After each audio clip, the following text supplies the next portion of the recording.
तर मंडळी खूप साऱ्या शेतकऱ्यांना एकच प्रश्न असतो, तो म्हणजे आपण आपल्या शेतामध्ये कोणतं खत टाकावं? तर हा प्रश्न प्रत्येक शेतकऱ्याला पडत असतो आणि ह्या प्रश्नाचं प्रत्येक शेतकऱ्याला उत्तर मिळेल असं नाही. पण आजच्या व्हिडिओबद्दल तुम्ही शेवटपर्यंत पाहिला नक्कीच तुमच्या प्रश्नाचं उत्तर मिळणार आहे, की तुम्ही कोणत्या अवस्थेत कोणतं खत टाकलं पाहिजे आणि कोणत्या खताच्या मदतीने तुम्ही तुमच्या पिकाला योग्य प्रकारे हे भरभराट आणू शकता. तर चला आजच्या व्हिडिओला सुरुवात करूया.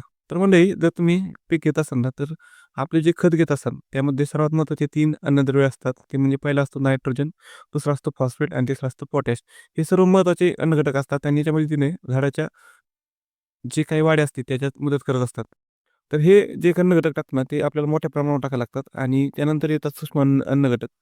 तर त्यामध्ये ते असतं मॅग्नेशियम, सल्फर हे सूक्ष्म अन्नघटक आहेत. यांचं जे प्रमाण आहे आपल्या पिकासाठी ते दुसऱ्या पिकासाठी कमी प्रमाणात लागतं. त्यामुळे त्यांना सूक्ष्म अन्नघटक म्हणतात. तर मुख्य अन्नघटक जे आहेत ते आहेत नायट्रोजन, फॉस्फेट आणि पोटॅश. तर हे नायट्रोजन, फॉस्फेट आणि पोटॅशचा नेमका सोर्स कोणता असतो आपण पहिल्यांदा पाहूयात. तर नायट्रोजन जर तुम्हाला तुमच्या शेतात टाकायचं असेल, तर नायट्रोजन काय करतो? नायट्रोजन तुमच्या पिकाच्या वाढीस मदत करत असतो. तर ह्या नायट्रोजनचा सर्वात महत्त्वाचा जर सोर्स काय असेल, ज्याच्यापासून आपल्याला नायट्रोजन मिळत असतो, तो असतो युरिया. तर जर तुम्ही तुमच्या शेतात जर युरिया टाकला ना, तर तुमच्या शेतात नायट्रोजनचं प्रमाण वाढून तुमच्या पिकाची ही वाढ होत असते. तर त्यानंतर जो दुसरा अन्नघटक येतो ना, तो असतो फॉस्फेट.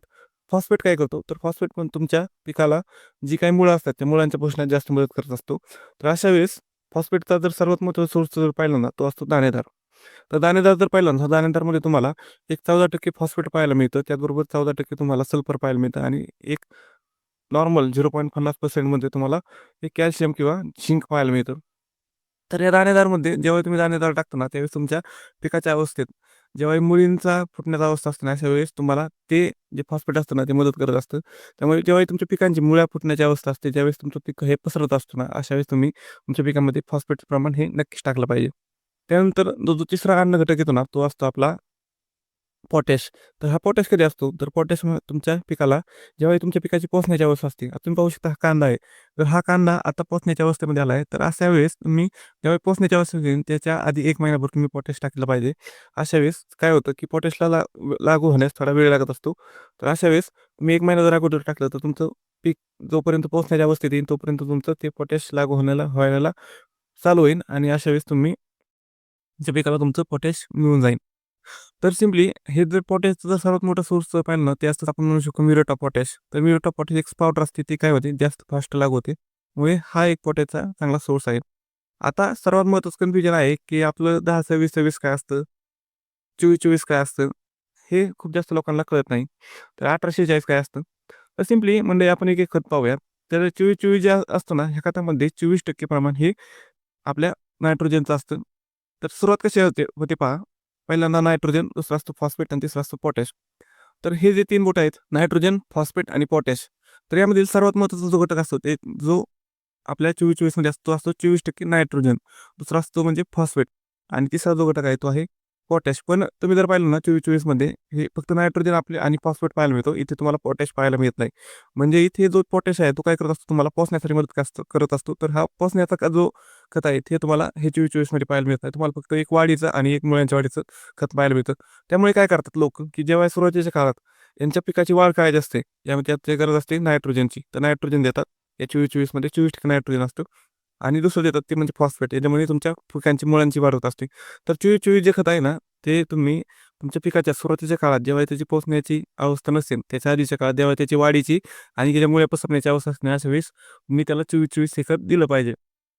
तर त्यानंतर म्हणजे जेव्हा पोहोचण्याची अवस्था येईल, अशा वेळेस तुम्ही कोण दिलं पाहिजे. तर त्यावेळेस तुम्ही पाहू शकता, असं खत ज्याच्यामध्ये तुम्हाला हे नायट्रोजनचं प्रमाण कमी, फॉस्फेटचं प्रमाण कमी, पण तुम्हाला कशाचं प्रमाण तर पोटॅशचं प्रमाण हे जास्त पाहायला मिळेल.